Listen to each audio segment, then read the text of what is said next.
Hi guys, welcome back to our channel. So வணக்கம் மக்களே. இன்றைக்கி என்ன வீடியோ அப்படின்னு பார்த்தீங்கன்னா வீடியோ தான். ஸோ ரொம்ப நாள் ஆச்சு நம்ம வீடியோ போட்டு. ஸோ அதனால் சரி ஓகே ஒரு இப்போ வீடியோ ஒன்று போடலாம் அப்படிங்கிறதுனால தான். ஸோ எல்லோரும் எப்படி இருக்கீங்க? நான் ரொம்ப ரொம்ப நல்லா இருக்கேன். அப்புறம் எங்களோட வீடியோவுக்கு பயங்கரமாக சப்போர்ட் கொடுக்குறீங்க, லவ் அண்ட் கேரிங் கொடுக்குறீங்க. ரொம்ப ஹாப்பியாக இருக்குது. பிகாஸ் இவ்வளோ சப்போர்ட், இவ்வளோ லவ், இவ்வளோ கேரிங் சீரியஸாக நான் எக்ஸ்பெக்ட் பண்ணலை. அந்தளவுக்கு கொடுத்துட்டே இருக்கீங்க. ஸோ அதுக்கு மிகப்பெரிய ஃபர்ஸ்ட் ஒரு பெரிய நன்றி. ஸோ இந்த சாரீ எப்படி இருக்குன்னு சொல்லுங்கள். இது நம்மளோட பொட்டிக்கில் இருக்குது. ஸோ இந்த ட்ரெஸ் வேணும், இந்த சாரீ வேணும் அப்படின்னா மறக்காமல் நம்ம பேஜை ஃபாலோ பண்ணுங்கள். நம்ம ஜான்சி தீக்ஷு பொட்டிக்கை ஃபாலோ பண்ணி வச்சுக்கோங்க. அப்போ தான் நம்ம ரொம்ப ரொம்ப அஃபோர்டபுள் ப்ரைஸில் நிறைய ட்ரெஸ்ஸஸ் போட்டுட்ருக்கோம். ஸோ எல்லாமே நீங்கள் பார்க்கலாம். எல்லாமே நீங்கள் பர்ச்சேஸ் பண்ணணும்னு நினச்சிங்கன்னா தாராளமாக பண்ணுங்கள். ரொம்ப கம்மியாக போட்டுட்ருக்குறோம். ஸோ நம்ம அடிக்கடி வந்து ஒரு 2:30க்கு லைவ் வர ஆரம்பிச்சாச்சு. ஸோ அந்த லைவை மிஸ் பண்ணாமல் பார்த்துக்கிட்டே இருங்க. நிறைய ட்ரெஸ்ஸஸ் நம்ம போட்டுக்கிட்டே இருப்போம். ஸோ வாங்க வீடியோக்குள்ளே போகலாம்.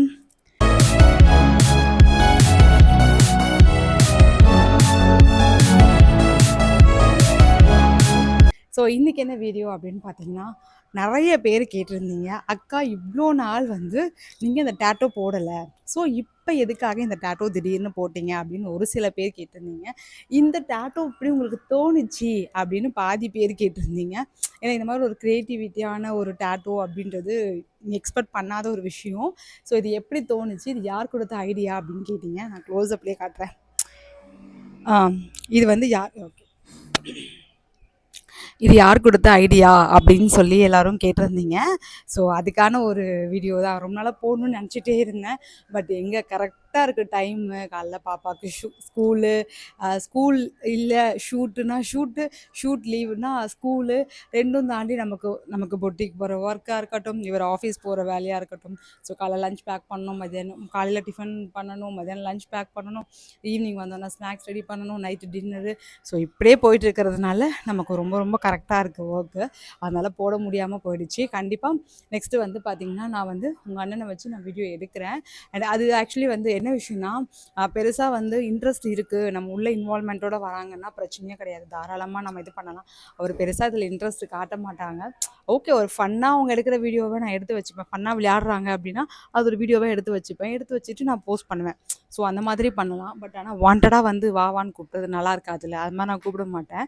ஸோ அதனால் நம்ம கொஞ்சம் வீடியோ அதிகமாக போடாமல் இருக்கும். கண்டிப்பாக போடலாம். அவர் பயங்கர ஃபன் பண்ணுவார். டைமே போகிறது தெரியாது, அந்தளவுக்கு ஃபன் பண்ணுவார். அதெல்லாம் நான் ஒரு கிளிப்பாக எடுத்து வச்சு போடணும்னு தான் நினச்சிட்டு இருக்கிறேன். கண்டிப்பாக நான் போடுறேன். Okay fine.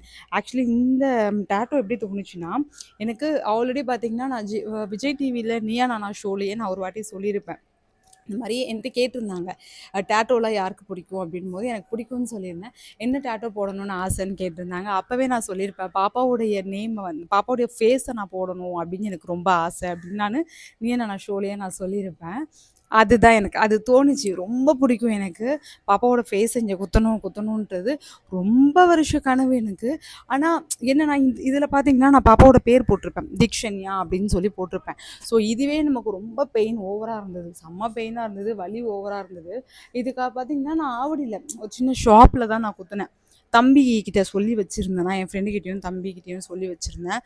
அப்போது அந்த கடைக்கு கூப்பிட்டு போயிருந்தாங்க. அப்போ நான் அதை குத்துனது. கிட்டத்தட்ட பார்த்தீங்கன்னா, பாப்பா வந்து 3rd படிச்சுட்டு இருந்தா. கரெக்ட், 3rd படிக்கும்போது இதை நான் குத்துனது. இவ்வளோ வருஷம் ஆகிடுச்சு. அப்போவே இந்த பெயின்னால எனக்கு ஐயோ ஃபோட்டோலாம் குத்துனா எப்படா இருக்கும் அப்படின்னு நம்ம யோசிப்பேன். அப்புறம் நான் 2-3 ஷாப்பில் நான் விசிட் பண்ணி கேட்டேன், இந்த மாதிரி பாப்பாவோட ஃபேஸ் போடணுங்க அப்படின்னு. அவங்க என்ன சொன்னாங்கன்னா, உங்கள் கை ரொம்ப குட்டியாக இருக்குது, இந்த இடத்துல ரொம்ப குட்டியாக இருக்குது கை, ஸோ ஃபேஸ் வந்து ரொம்ப பெருசாக போட முடியாது, குட்டியாக தான் போட முடியும் அப்படின்னு சொல்லிட்டாங்களா. அதனால சரி ஓகே அப்படின்றதால 2-3 இதில் விசிட் பண்ணும்போது எல்லோரும் ஒரே இதை தான் சொன்னாங்க. அதனால விட்டுட்டேன். இந்த டைம் வந்து பார்த்திங்கன்னா, சந்தோஷ்க்கு என் ஹஸ்பண்டுக்கு பர்த்டே வந்தது. மே 18 பர்த்டே. ஸோ அதனால் நான் என்ன யோசிச்சேன்னா, சரி மே 18 பர்த்டே வருது, அவருக்கு ஒரு சர்ப்ரைஸ் பண்ணணும். ஸோ என்ன சர்ப்ரைஸ் பண்ணலாம் அப்படின்ற மாதிரி பிளான் பண்ணி நானும் பாப்பாவும் நிறைய டிஸ்கஸ் பண்ணோம். என்ன சர்ப்ரைஸ்லாம் பண்ணலான்ற மாதிரிலாம் டிஸ்கஸ் பண்ணோம். அப்போ பண்ணும்போது அவங்க அப்பா இறந்துட்டார். ஸோ அப்பா இறந்து 8 இயர்ஸ் ஆகுது. ஸோ அப்பாவோட வீடியோ ஒன்று போடலான்ற மைண்ட் செட்டில் அதையும் நாங்கள் போட்டோம். நீங்கள் வீடியோவில் பார்த்துருப்பீங்க. அது போட்டோம். அப்புறம் வந்து ஒரு சின்ன சின்ன கிஃப்ட் ஐட்டம்ஸ், ஸோ அந்த மாதிரிலாம் ஒரு ப்ரெசென்ட் பண்ணோம். எல்லாத்தையும் தாண்டி இந்த டேட்டோன்றது ரொம்ப சர்ப்ரைஸாக இருக்கும்னு சொல்லிட்டு நான் பாப்பா கிட்ட என்ன சொல்லியிருந்தேன்னா, நான் ஆக்சுவலாக வந்து பாப்பாவுக்கு தெரியாது இந்த ஃபேஸ் போடணும் அப்படின்றது வந்து இது ரொம்ப வருஷத்துக்கு முன்னால் நான் சொல்லி வச்சுட்டு இருந்தேன். பாப்பா இந்த மாதிரி போடணும்டி. அதை போன வருஷம் நான் ஷோவில் சொன்னேன். அதோட அவ்வளோதான், பாப்பா கிட்ட நான் சொல்லலை. நான் விசிட் பண்ணும்போது நான் தான் விசிட் பண்ணியிருந்தேன். பாப்பாக்கு இந்த டேட்டோ அப்படின்ற விஷயமே தெரியாது. அப்போ நான் அவட்ட என்ன சொன்னேன்னா, பாப்பா இந்த மாதிரி வந்து டேட்டோ போடணும்டி, என்ன டேட்டோம்மா போட போறீங்க அப்படின்னு சொல்லி கேட்டா. என்ன டேட்டோன்லாம் கிடையாது, பட் ஆனால் இது 2 பேத்துக்கும் சர்ப்ரைஸ் தான், உனக்கும் சர்ப்ரைஸ் தான் அவருக்கும் சர்ப்ரைஸ் அப்படின்னு சொன்னேன். அப்படி என்னம்மா டேட்டோ, 2 பேத்துக்கு சர்ப்ரைஸ் என்ன? ஏன்னா அதான் நீங்கள் பேரும் ஆல்ரெடி போட்டுட்டீங்க, வேற என்ன சர்ப்ரைஸ், அவங்க பேரை போட போறீங்களா? அவ கேட்டா, அப்பா பேரை போட போறீங்களா அப்படின்னு கேட்கும்போது, அது சொன்னா சர்ப்ரைஸ் போயிடும் அப்படின்னு சொன்னேன். சரி, இல்லைன்னா வந்து அப்பாவோட பேரும் என்னோட பேரும் மிங்கிலாகி போட போறீங்களா அப்படின்னு கேட்டா. அப்புறம் நான் சொன்னேன், ஐயோ இல்லடி சொல்லக்கூடாதுடி, துருவி துருவி துருவி துருவி கேட்டா. பட் அவளுக்கு வந்து இந்த ஃபேஸுன்றது ஞாபகத்துக்கே வரல. ஏன்னா நான் அந்தளவுக்கு பெயின் வந்து தாங்க மாட்டேன் அப்படின்றதுனால அவள் அதை பற்றி யோசிக்கவே இல்லை. அம்மா வேற என்ன தான் போட போறீங்க, அப்போ இனிஷியல் போட போறீங்களா? அப்போ நான் சொன்னேன், ஆமாம் இனிஷியல் தான் போட போகிறேன், அதாவது சந்தோஷ், செல்வராணி, தீக்ஷன்யா, ஸோ அப்படி போட்டுக்கலாம் அப்படின்னு சொல்லிட்டு நான் சொல்லியிருந்தேன். இங்கே பார்த்தீங்கன்னா ஆக்சுவலி ஒரு டேட்டோ போட்டிருப்பேன். இது என்ன அப்படின்னு பார்த்தீங்கன்னா எஸ்கே அப்படின்னு போட்டிருப்பேன். இது எஸ்கே அப்படின்னா எஸ் செல்வராணி, கே பார்த்தீங்கன்னா கிருஷ்ணமூர்த்தி. ஓகேங்களா? ஸோ என்ன ஃபர்ஸ்ட்டு மேரேஜ் பண்ணதில் ஸோ அவங்க பேர் அதனால் கே போட்டிருந்தேன் நான். அதுக்கப்புறம் வந்து அதை எரேஸ் பண்ணணும் அப்படிங்கிறதுனால என்ன பண்ணிட்டேன்னா, அந்த கேவை வந்து நான் அப்படியே டியாக சேஞ்ச் பண்ணிட்டேன். எஸ்டி செல்வராணி தீக்ஷன்யா அப்படிங்கிறத நான் மாற்றிட்டேன். பட் இருந்தாலும் இந்த கேங்கிறது தெரியுது. அதனால் அதை நான் எப்படி மாற்றிட்டேன்மா, சந்தோஷ்குமார் தீக்ஷன்யா அப்படிங்கிறத இப்போ நான் மைண்ட் செட்டுக்கு ஃபிக்ஸ் பண்ணிட்டேன். பட் ஆரம்பத்தில் நான் அப்படி தான் போட்டிருந்தேன். அதனால இப்போ வந்து இனிஷியல் தான் போட்டிருக்கீங்களே, வேறு என்னம்மா போட போகிறீங்கன்னா, இல்லைம்மா இனிஷியல் தான், இங்கே பேர் போட்ட மாதிரி இங்கே வந்து நான் போடலான் இருக்கேன் அப்படின்னு சொன்னேன். சரி ஓகே வாங்க போகலாம் அப்படின்னு கூட்டிகிட்டு போயிட்டேன். கூட்டிகிட்டு போயிட்டு அவள் நல்லா உட்காந்து தூங்கிட்டா ஷோஃபாவில். உட்காந்து கேம் விளையாடிட்டு இருந்தா. கொண்டாந்து கேம் கொடுத்து கொண்டாந்து கேம் விளையாடுமான்னா, ஐயோ என்னம்மா கேம் விளையாடுறது, ஏதாவது ஒரு கேம் விளையாடு அப்படின்னு சொல்லிட்டு அவள் கொஞ்சம் ஃப்ரீ ஃபயர் விளையாடிட்டு இருந்தா. நடுவில் லீவில் மட்டும் தான் ஃப்ரீ ஃபயர் விளையாடுவா, இல்லைன்னா விளையாட மாட்டா. கொஞ்ச நாள் விளையாடுது இஷ்யூ அப்படின்னு விளையாடிட்டே இருந்தேன். அவள் விளையாடும்போது தூக்கம் வந்துச்சு, தூங்கிட்டா. அதுக்கப்புறம் ஃபுல் டேட்டோ நான் போட்டு முடிச்சதுக்கு அப்புறம் அவளை வர சொல்லிட்டு அதுக்கப்புறம் பார்த்தா அவள் செம்ம சர்ப்ரைஸ். ஏன்னா அவள் எக்ஸ்பெக்ட் பண்ணாத ஒரு டேட்டோ இது. ஏன்னா இந்த மாதிரி போடுவேனானா வலிக்கும்ல அப்படின்ற மாதிரி இருந்தது. சூப்பராக இருக்குது அப்படின்னு சொன்னால், பட் ஆனால் அழலாம் கிடையாது, ரொம்ப எமோஷ்னல். ஆனால் சூப்பராக இருக்கு மம்மி இந்த டேட்டோ அப்படின்னு சொன்னான். அதுக்கப்புறம் தான் இந்த டேட்டோவை நாங்கள் ஒரு ப்ராங்க் பண்ணலாம் அப்படிங்கிற மைண்ட் செட்டுக்கு வரும்போது தான், என்ன ப்ராங்க் பண்ணலாம் அப்படின்னு நாங்கள் யோசிச்சோன்னாங்க. எங்களுக்கு கரெக்டாக செட் ஆகலை, ஐடியாவே செட் ஆகலை. என் தம்பி ஒருத்தர் இருக்கிறான் பாலாஜி, நிறைய பேர் பார்த்துருப்பீங்க. என் தம்பி நாங்கள் மூவிலாம் போகும்போதெல்லாம் ஃபோட்டோஸ் எடுத்து போட்டிருப்பேன். என் தம்பி அவங்ககிட்ட தான் நான் சொல்லிட்டு இருந்தேன், டேய் மாமாவுக்கு பர்த்டேடா எப்படா சர்ப்ரைஸ் பண்ணுறது அப்படின்னு. அவன் தான் ஐடியா கொடுத்தான், அக்கா செம்ம ஐடியாக்கா, இது மாதிரி பண்ணுங்கக்கா, கட்டு போட்டுருங்க அப்படிலாம் சொன்னான். ஐயோ அப்புறமா திட்டிடுவாருடா. ஏன்னா இவர் எப்படின்னா எமோஷ்னலாகி அழுகிற கேரக்டரே கிடையாது. அதுதான் ஃபர்ஸ்ட் விஷயம். எல்லாத்தையும் போல்டாக ஃபேஸ் பண்ணக்கூடிய ஒரு பர்சன். 2வது செம்ம கோவக்காரர். கோவம்னா கோவம்னு பார்த்தீங்கன்னா அவ்வளோ கோவக்காரங்க. எல்லாத்துக்கும் ஷார்ட் டெம்பர். பயங்கரமான ஒரு கோவம். ஒரு விஷயம் பிடிக்கலன்னா அது பிடிக்கல தான், அதனால் காம்ப்ரமைஸே ஆக மாட்டாங்க. 2வது பார்த்தீங்கன்னா எந்த ஒரு விஷயத்தையுமே வந்து சாஃப்டாக, அதாவது ரொம்ப மிரட்டியோ அதட்டியோ இது பண்ணியோ அப்படிலாம் சொன்னால் கேட்கவே மாட்டாங்க. சாஃப்டாக பொலைட்டாக அன்பாக இப்படி சொன்னால் மட்டும்தான் கேட்பாங்க. ஸோ அந்த மாதிரி ஒரு கேரக்டர் இது. இவருக்கு வந்து நாங்கள் பர்த்டேக்கு முன்னாடியே பார்த்தீங்கன்னா அந்த ஜானு ஃபிப்பு மார்ச் அந்த பீரியட்லேயே நாங்கள் சொல்லிகிட்டே இருப்போம். அவங்க அப்பாவோட ஃபோட்டோஸ்லாம் பார்க்கும்போது சொல்லும் போதெல்லாம் பெருசாக திங்க் பண்ண மாட்டார் அவர். அவங்க அப்பா இறந்ததுனால ஆளமாட்டார். என்னடா இவன் எமோஷ்னலே இல்லை, ஐ மீன் எமோஷ்னல் இல்லைன்னு சொல்ல முடியாது, எமோஷ்னல் இருக்குது, பட் மோஸ்ட்லி வெளியே காமிச்சிக்க மாட்டாங்க, எப்படி இருக்குது நம்ம சர்ப்ரைஸ் பண்ணுறது அப்படின்ற மாதிரி யோசித்தோம். பட் ஆனால் அவங்க அழுவாங்க அப்படின்றது எங்களுக்கு சீரியஸாக தெரியாது. பட் நாங்கள் சின்ன சின்ன சர்ப்ரைஸ் பண்ணலான்ற மைண்ட் செட்டில் தான் இந்த டேட்டோ இதெல்லாம். கட்டு போட்ட உடனே பார்த்தீங்கன்னா நான் காட்டலாம், சரி என்ன பிளான் பண்ணலான்னு தெரியாமல் மெடிக்கல் ஷாப்பில் பேண்டேட்லாம் வாங்கிட்டு வந்துட்டு ஷூட்டிங் ஸ்பாட்டில் இருந்தேன் நான். அந்த வீடியோ பார்த்துருப்பீங்க. அது சில பேருக்கு புரிஞ்சிருக்கும், சில பேருக்கு புரிஞ்சிருக்காது. ஸோ ஷூட்டிங் ஸ்பாட்டில் இருக்கும்போது தான் அந்த கட்டெல்லாம் போட்டுட்டு கீழே விழுந்துட்டேன், ஸ்டெப்ஸில் வழுக்கி விழுந்துட்டேன் அப்படி இப்படின்னு கதையெல்லாம் சொல்லிவிட்டு அதுக்கப்புறம் அவரும் கொஞ்சம் நம்பிட்டார். கட்டெல்லாம் பார்த்து மேலே லிப்ஸ்டிக்லாம் போட்டோன்னா நம்பிட்டார். பார்த்தா அவ்வளோ அழுதாரு. எனக்கு ரொம்ப கஷ்டமாயிடுச்சு. அச்சச்சோ! நான் வந்து எப்படி சொல்றது, அவர் அழுதது இல்லாமல் அம்மா வேறு அழுதுட்டாங்களா. ஐயோ செல்வா, ஏன் செல்வா, ஏன் பார்த்து போக மாட்டியாம்மா. நான் இத்தனைக்கும் அம்மா கிட்ட பிளான் எல்லாமே சொல்லிட்டேன் முத நாளே. அம்மா இந்த மாதிரி இருக்குமா, நான் இந்த மாதிரி ப்ராங்க் பண்ண போகிறேன், இந்த மாதிரி கட்டெல்லாம் கிடையாது, சும்மா ஒரு ப்ராங்க் தான்லாம் நான் சொல்லிட்டேன். அம்மா கிட்ட அக்கா கிட்டலாம் சொல்லிட்டேன். எல்லாங்களும் ஓகே ஓகே ஓகேலாம் சொல்லிட்டாங்க. பட் சடனாக அந்த மாதிரி நான் பார்த்த உடனே காலைல கூட ஃபோன் பண்ணி அதுக்குள்ளே என்னாச்சுன்னா அழ ஆரம்பிச்சிட்டாங்க. அச்சச்சோ இது இந்த கேமை கலைங்கடா, இது வந்து ப்ராங்க் பிராங்க்டா அப்படின்னு சொல்லலாம்னு கூட தோணுச்சு. பட் இவ்ளோ கஷ்டப்பட்டு பாப்பா வேற பின்னால நின்னுட்டு, "வேணாம்மா சொல்லாதீங்க, சொல்லாதீங்கன்னா." சரி ஓகே அப்படின்ட்டு, "ஏய் இல்லப்பா சின்னடி தான்ப்பா, ஒண்ணும் இல்லப்பா. அது இது இது அது" அப்படி இப்படி சொல்லி சமாளிச்சுட்டேன். அப்புறமா வெளிய வந்ததுக்கப்புறம் அம்மாக்கு மறுபடியும் கால் பண்ணி, "அம்மா நான் தான் சொன்னேன்ல நேத்தே நான் பிராங்க் பண்ண போறேன்னு." "ஐயோ! அப்படியா? நான் அந்த பிராங்கே மறந்துட்டேன்ம்மா" அப்படின்னு சொல்லிட்டாங்க. ஸோ அப்படி பண்ணி இது பண்ணி தான் இந்த டாட்டூவ காமிச்சோம். செம்மையா அழுதுட்டாரு. பட் ஆக்சுவலி இது எதனால அப்படின்னா, என்ன பொறுத்தவரைக்கும் பார்த்தீங்கன்னா, 2 பேரும் எனக்கு ஒண்ணு அப்படிங்கிறத நான் யோசிப்பேங்க. ஸோ ஒரு கண்ணு வந்து எனக்கு 2 கண்ணும் வந்து தீக்ஷுவா தான் இருந்தா. ஃபுல்லா தீக்ஷு மட்டும் தான் என் மனசு, மைண்டு எல்லாமே. பட் இப்போ பார்த்தீங்கன்னா, எனக்கு ஒருத்தர் வந்துட்டாங்க அப்படின்னும்போது, நம்ம லைஃப்ல ஒரு 3 பேரு மட்டும் தான். ஸோ எனக்கு பாப்பாவும் சரி, இவரும் சரி 2 பேத்துல பாதிக்கு பாதி அப்படிங்கிற மைண்ட் செட் தான் எனக்கு. ஒரு ஒரு கண்ணு குத்துனாலும் இன்னொரு கண்ணு வலிக்க தானே செய்யும். அந்த மாரி தான் 2 பேருமே எனக்கு ஒரு நல்ல ஒரு ஒரு பாண்டிங்கா இருக்கட்டும், ஒரு நல்ல ரிலேஷன்ஷிப்பா இருக்கட்டும், ஒரு நல்ல நல்ல நல்ல நல்ல ஒரு ஃப்ரெண்ட்ஷிப் இப்போ வரைக்கும் சீரியஸா சொல்ல போணும்னா, மேரேஜ் ஆகி இத்தனை மாசம் ஆயிருந்தா கூட, மேரேஜ் ஆகி இவ்வளோ நாள் ஆயிருந்தா கூட, மேரேஜ் ஆகி எத்தனை வருஷம் ஆயிருந்தா கூட, எனக்கு ஒரு நல்ல ஃப்ரெண்டா இருக்கிறாங்க. ஸோ அந்த ஃப்ரெண்ட் அப்படின்றதுல தாண்டி, இல்ல நான் ஹஸ்பண்ட், நான் இப்படிதான் இருப்பேன். நான் ஹஸ்பண்ட்னா நான் இந்த மாரி ரூல் போடுவேன். நான் இதெல்லாம் சொன்னா நீ கேட்கணும். அப்படிங்கிற ரெஸ்ட்ரிக்ஷன் கிடையவே கிடையாது. உனக்கு என்ன பிடிச்சிருக்கோ நீ பண்ணு. அப்படிதான். ஏன்னா நம்ம வந்து என்ன பண்ணாலும் நம்ம ரொம்ப கரெக்ட்டா பண்ணுவோம்னு அவங்களுக்கு தெரியும். அதனால உனக்கு என்ன பிடிச்சிருக்கோ அத நீ பண்ணு. நான் உள்ள வந்து பண்ண மாட்டேன். இத பண்ணாத, அத பண்ணாத உள்ள வந்து நான் கெடுத்து விட மாட்டேன். உனக்கு பிடிச்சது நீ பண்ணு. கரெக்ட்டா பண்ணு. ப்ராப்பரா பண்ணு. உன் பின்னால எப்பவுமே பேக் போனா நான் நிப்பேன். அப்படின்னு தான் அவர் எப்பவுமே சொல்லுவாரு. ஸோ என்னப்பா? சூப்பர். பேக் போனா நிப்பேன் அப்படின்னு தான் அவர் சொல்லுவாரு. அதனால பார்த்தீங்கன்னா, பெரிய சப்போர்ட் சீரியஸா சொல்ல போணும்னா. 2வது நெறைய பேர் கேட்டுட்டே இருந்தீங்க. எப்படி உங்களுக்கு தெரியும்? எப்படி 2 பேரும் இந்த லைவ்லலாம் சில பேர் கேட்டிருந்தீங்க. "அக்கா என்னக்கா வா, போன்னு தான் கூப்பிடுவீங்களா?" அப்படின்லாம் சொல்லியிருந்தீங்க. சரி வாடா, போடான்னு தான் கூப்பிடுவேன். ஆக்சுவலி பார்த்தீங்கன்னா, வாங்க போங்கன்னு வெளிய போனா நான் கூப்பிடுவேன். பட் அதுக்கு முன்னால பார்த்தீங்கன்னா, அவங்க என்னுடைய ஃப்ரெண்டு. ஃப்ரெண்டு அப்படிங்கிறதுனா 1 வருஷம், 2 வருஷம், 3 வருஷம் கிடையாதுங்க. 1வதுலேருந்து ஃப்ரெண்ட் எனக்கு அவரு. 1 வருஷம், 2 வருஷம் ஃப்ரெண்ட்ஸ் அப்டின்னாலே பார்த்தீங்கன்னா, நம்ம எப்படி கூப்பிடுவோம்னு உங்களுக்கே தெரிஞ்சிருக்கும். இப்ப எனக்கு 34 வயசு. கரெக்ட்டா பார்த்தீங்கன்னா, 5 வயசுல என்ன 1வது சேர்த்தாங்க. கரெக்ட்டா. ஆமா. 5 வயசு, 4 வயசுல சேர்த்துருப்பாங்கன்னு வச்சுக்கோங்க. 29 வருஷமா எனக்கு என்னோட ஃப்ரெண்டு. ஸோ 29 வருஷமா ஃப்ரெண்டு அப்டின்னும்போது நம்ம எப்படி இருப்போம்னு உங்களுக்கே தெரிஞ்சிருக்கும். ஸோ ஒரு நல்ல ஒரு பாண்டிங். ஸோ என்னோட ஃபேமிலியா இருக்கட்டும், அவங்க ஃபேமிலியா இருக்கட்டும், நல்ல ஒரு பாண்டிங்ல இருப்போம். எல்லா விஷயமும் தெரிஞ்சிருக்கும். எதையும் நம்ம மறைக்கணும், எதையும் நம்ம சொல்லக்கூடாது, எதுக்கும் இதுக்கு ரெஸ்ட்ரிக்ஷன் குடுக்கணும், இதெல்லாம் நம்ம பேசக்கூடாது அப்படிங்கிறது எதுவுமே கிடையாது. எல்லாமே பார்த்தீங்கன்னா, அவருக்கு என்னை பத்தி தெரியும், அவர பத்தி எனக்கு தெரியும். அவன் கோவப்பட்டா ஏன் கோவப்படுவான், ஏன் அழுவான், எதுக்கு சிரிக்கிறான் எல்லாமே எனக்கு தெரியும். நான் கோவப்பட்டா ஏன் கோவப்படுறேன், ஏன் அழுவுறேன், ஏன் சிரிக்கிறேன், ஏன் சேடா இருக்கேன், ஏன் ஹேப்பியா இருக்கேன், அதாவது எல்லாமே தெரியும். அதே மாரி நான் என்னைக்குமே பார்த்தீங்கன்னா, ஒரு வீண் வம்புக்கு போகவே மாட்டேங்க. அது எனக்கு பர்சனலாவே எனக்கு பிடிக்காது.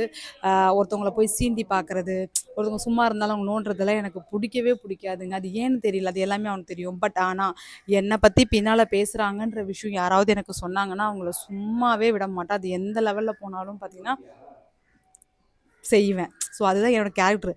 அப்ப கூட எனக்கு பேக் போனா நிப்பாங்க. அந்த அளவுக்கு என்ன பத்தி தெரிஞ்ச விஷயம். ஏன்னா, இவள பத்தி தெரியும். இவ யாரையுமே சும்மாவே சீண்ட மாட்டா. இவள பத்தி ஏதோ ஒண்ணு பேசுறாங்க அப்படின்னா, இவள பத்தி பண்றாங்க. அதனால இவ கோவப்படுறா. இவ வந்து எமோஷனல் ஆகுறா அப்படின்ற அளவுக்கு தெரியும். ஏன்னா இப்போ சாதாரணமா ஒரு வீட்ல பார்த்தீங்கன்னா, சும்மா ஒய்ஃப் ஏதோ கோவப்படுறா அப்படின்னா கூட, எதுக்கு இவ சம்மந்தமே இல்லாம கோவப்பட்டுட்டு இருக்கிறா? ஏன் நீ கோவப்படுற? இப்ப என்ன பிரச்சனை? அத விட்டு தள்ளு. அடுத்தது பாரு. அது எதுக்கு இது பண்றா? அப்படின்னு தான் சொல்லுவாங்க. கரெக்ட்டுங்களா? அதுதான் ஆக்சுவலி எல்லா வீட்லயும் சொல்றது அதுதான் சொல்லுவாங்க. எங்க வீட்லயும் அதான் சொல்லுவாங்க. அதுக்கும் தாண்டி ஒரு ஸ்டெப் வந்து, இவ வந்து சும்மாவே கோவப்பட மாட்டா. ஏதோ ஒரு விஷயம் நடந்திருக்கு. ரீசன் இருக்கு. யாரோ ஒருத்தவங்க இவ கிட்ட வந்து கன்வே பண்ணியிருக்காங்க. அந்த நடுவுல இருக்கிற மீடியேட்டர் யாரா இருப்பாங்க? அப்படிங்கிற மாதிரி கொஞ்சம் யோசிக்கக்கூடிய ஒரு பெர்சன். ஸோ, அதனால பார்த்தீங்கன்னா நெறைய விஷயத்துல வந்து நான் எப்படி சொல்றது? இவங்கள மேரேஜ் பண்ணணும் அதே மாரி இன்னொரு மெயின் மேட்டர் இவங்கள மேரேஜ் பண்ணணும் அப்படிங்கிறது சீரியஸா எங்களோட ஐடியாவே கிடையாது. நாங்க திங்க் பண்ணவே கிடையாது. எங்களுக்கு மேரேஜ் நடக்குன்றதே எங்களுக்கு ஐடியாவே கிடையாது. சுத்தமா கிடையாது. அது ஒரு திடீர்னு நடந்த ஒரு விஷயம்னு சொல்லலாம். டக் டக்குன்னு இப்படிங்கிறதுக்குள்ள மனசு மாறின விஷயம்னு சொல்லலாம். ஆனா பாப்பாவுக்கு ஃபுல்லா ஐடியா இருந்தது. பாப்பாவுக்கு பார்த்தீங்கன்னா, நெறைய ஷோஸ்ல சொல்லியிருப்பா. அம்மாக்கு கல்யாணம் பண்ணி வைக்க போறேன். நம்மள பார்த்துக்கிறதுக்கு ஒரு நல்ல பெர்சன் இருந்தாங்க அப்படின்னா, நீங்க ஏன் வேணான்னு சொல்றீங்க? அப்படின்லாம் பாப்பா நெறைய மீடியா, நெறைய இன்டர்வியூல நெறைய இதுல சொல்லியிருப்பா. ஏன்னா இவங்கள மைண்ட்ல வச்சுன்னு தான் சொன்னா. ஏன்னா இவங்க வந்து நான் கல்யாணம் பண்ணிக்கிறேன் அப்படின்னு சொல்லிட்டு ஒரு 5 இயர்ஸ்க்கு முன்னாலயே சொல்ட்டாங்க. பிகாஸ் நான் செப்பரேட் ஆகியே பார்த்தீங்கன்னா 7 இயர்ஸ் ஆயிடுச்சு இல்லையா? 7 இயர்ஸ் ஆயிடுச்சு. நான் தனியா வந்து அப்பா, அம்மாவ நான் பார்த்துட்டு நான் தனியா வந்து 7 வருஷம் 8வது வருஷம் ஆயிடுச்சுங்க. 8 இயர்ஸ் ஆயிடுச்சு. 8 வருஷம் ஆயிடுச்சு. நான் தனியா வந்து 8 வருஷம் ஆயிடுச்சு. அப்ப 8 இயர்ஸ்ல இவங்க என்கிட்ட வந்து நான் மேரேஜ் பண்ணிக்கிறேன் அப்படின்னு சொல்லியே வந்து பார்த்தீங்கன்னா 5 இயர்ஸ் ஆயிடுச்சு. ஆனா எனக்கு அதுல விருப்பம் இல்லன்னு சொல்லி நம்ம வெளிய வந்துட்டோம். பட் ஆனா இந்த 5 இயர்ஸ் கழிச்சு இப்போ அது வந்து சடனா ஒரு விஷயத்துல நடந்த ஒரு விஷயம். சரி ஓகே அப்படிங்கிற மாரி தான் மேரேஜ் நடந்தது.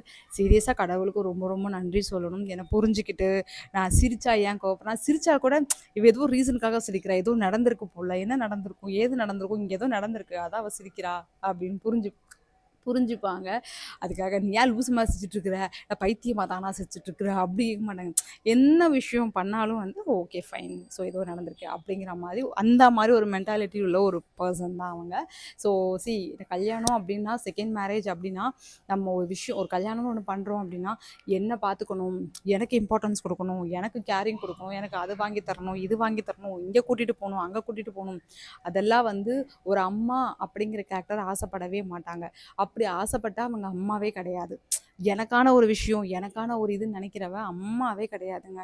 பட் அதையும் தாண்டி என் குழந்தைய நல்லா பார்த்துக்கணும். என் குழந்தைக்கு இம்பார்ட்டன்ஸ் குடுக்கணும். என் குழந்தைய கேரிங்கா பார்த்துக்கணும். என் குழந்தைக்கு என்ன வேணுமோ அது கேட்கறதுக்கு முன்னால செய்யணும்.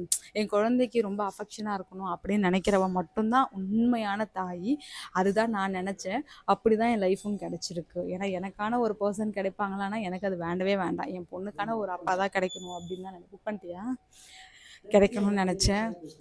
வீடியோ ஆன் பண்ணிருக்கேன். வா சும்மா ஹாய் சொல்லிட்டு போ. வாயா ஹாய் சொல்லிட்டு போ ஒரு வாட்டி. ஒரு வாட்டி ஒரு நீங்கெல்லாம் சொல்லிட்டே இருந்தீங்களே ஹாய் சொல்லுங்கன்னு சொல்லிட்டு ஹாய் சொல்லு அப்படி. ஹாய் சொல்லுடா. எப்படி இருக்கீங்க எல்லாரும்? நல்லா இருக்குமா? உன்னை கேட்கல பைத்தியம். நான் லைவ்ல கிடையாதுடா, வீடியோல இருக்கேன். சும்மா ஜென்ரலா நீங்களே என்ன வீடியோல அவங்களாம் உன்னை வந்து வீடியோல பார்க்கணும்னு ஆசைப்பட்டே இருந்தாங்க. நீ ஏதாவது பேசணும்னு ஆசைப்பட்டாங்க. ஸோ எப்போ பேசுவ? பேசின்னு தான் இருக்கேன். பேசிட்டு இருக்க. அவங்க கேட்குற கொஸ்டின்ஸ்லாம் நீ எப்போ ஆன்சர் பண்ணுவ? எப்போனா பண்ணுறேன். Okay fine. ஒரு பிளான் பண்ணலாமா? இன்னைக்கு நான் என்ன பண்ணுவேன்னா, ஏன் நான் அவ்வளோ பெரிய ஆள்லாம் இல்லைங்க. சும்மா ஏதோ இவங்க சொல்கிறாங்கன்னு பண்ணுறேங்க. எனக்கும் இதுக்கும் சம்மந்தம் இல்லைங்க. இவங்களுடைய சந்தோஷம், ஹாப்பி. ஸோ அதுக்காக நம்ம எதனா ஒன்று பண்ணால் குரலி வித்த மாதிரி எதனா ஒன்று பண்ணால் அவங்க கேட்குறாங்கன்னு பண்ணுறேன். ஆனால் எனக்கு இதில் விருப்பம் இல்லை. அவ்வளோதான். அவ்வளோதான். ஆக்சுவலி என்னன்னா ஒண்ணு பண்ணலாம். நான் வந்து இப்போ ஸ்டோரி போடுவேன் நானு. நீங்க என்ன கொஸ்டின்ஸ் கேட்குறீங்களோ, அந்த கொஸ்டின்ஸ் எல்லாம் கேளுங்க. அந்த கொஸ்டின்ஸ் எல்லாமே கலெக்ட் பண்ணி வச்சுட்டு, இத வந்து நான் ஒரு வீடியோவா கன்வெர்ட் பண்ணிட்டு, அதுக்கு ஆன்சர் எல்லாமே நாங்க 3 பேருமே உட்காந்து நீங்க யார்கிட்ட கேள்வி கேட்கணுமோ எல்லாத்தையுமே கேளுங்க. பர்சனலா இவர்கிட்ட கேட்கறதா இருந்தா, சந்தோஷ் அண்ணா உங்ககிட்ட கேட்குற கேள்வி அப்படின்னு சொல்லி சந்தோஷ் அண்ணான்னு போட்டு போடுங்க. என்கிட்ட கேட்கறதா இருந்தா, ஜான்சி அக்கா உங்ககிட்ட கேட்குறேன் அப்படின்னு கேட்டு கேளுங்க. பாப்பா கிட்ட இருந்தா, பாப்பா உங்ககிட்ட ஒரு கேள்வி. இந்த மாதிரி 3 பேர்கிட்ட நீங்க என்னென்ன கொஸ்டின்ஸ் எல்லாம் கேட்கணுமோ, அதெல்லாம் கேட்டு போடுங்க. நம்ம கண்டிப்பா இதுக்கு ஒரு வீடியோ போடலாம். ஓகேங்களா? ஸோ இதாங்க இந்த இந்த டாட்டூக்கான ஒரு பதில் இதுதான். ஸோ 2 பேர்ல எனக்கு பாதி. ஸோ இது ரொம்ப கிரியேட்டிவிட்டியா இருக்கணுன்றதுனால நான் ரொம்ப ஆசைப்பட்டு நான் பண்ணேன். சீரியஸா இந்த மாதிரி எனக்கு டாட்டூ ஷாப்லயே சொல்லியிருந்தாங்க. இந்த மாதிரி கிரியேட்டிவ் யாருமே யோசிச்சதே கிடையாது. இந்த மாதிரி நான் போட்டதே கிடையாது. ஃபர்ஸ்ட் டைம் நான் ட்ரை பண்றேன் இந்த டாட்டூவ. எப்படி இருக்கும்னு தெரியல மேடம் அப்படின்னு தான் டாட்டூ ஷாப்ல சொன்னாரு. அவ்வளோ சூப்பரா பண்ணாரு. இது எவ்வளோ அப்படின்னு பார்த்தீங்கன்னா 9000 ஆச்சு ஆக்சுவலி. ஆனா பரவால்ல. மத்த இடத்துல கம்பேர் பண்றச்ச இவங்க ரொம்ப கம்மியாவே சொல்லியிருந்தாங்க. 9000 ஆச்சு. ரொம்ப சூப்பரா ஒர்க் பண்ணாங்க. 3 ஹார்ஸ் ஆச்சு. ரொம்ப மைல்டா அழகா பண்ணாங்க. எனக்கு ரொம்ப பிடிச்சிருந்தது. மேபி அந்த ஷாப் எங்க இருக்கு எதாவது கேட்கணும்னா சொல்லுங்க. கோடம்பாக்கத்துல இருக்கு. நான் வேணா அந்த ஷாப் டீட்டெயில்ஸ் வேணா குடுக்குறேன். நான் அவங்க கிட்ட தான் இந்த டாட்டாவும் போட்டேன். ஸோ ரொம்ப நல்லா பண்ணியிருந்தாங்க அவங்க. ஸோ இதுதான் ஆக்சுவலி எனக்கு 2 பேர்ல பாதி அப்படிங்கிறதுக்கான ஒரு விஷயம் தாங்க. ஸோ இந்த வீடியோ இதோட முடிச்சுக்கலாம். நெக்ஸ்ட் வீடியோ என்ன போடலாங்கிறத நீங்க இதில கமெண்ட் பண்ணுங்க. ஸோ அதான் அவர் தான் உள்ள வந்துட்டாருல்ல. இதுக்கு மேல நீங்க கேட்குற கொஸ்டினுக்கு கண்டிப்பா அவரே ஆன்சர் பண்ணுவாரு. ஸோ இந்த வீடியோ இதோட முடிச்சுக்கலாம். Thank you so much. Bye bye. மறக்காம நம்ம பேஜை ஃபாலோ பண்ணிக்கோங்க. அப்பதான் நம்ம போடுற வீடியோஸ் எல்லாமே உங்களுக்கு வந்துகிட்டே இருக்கும். Thank you.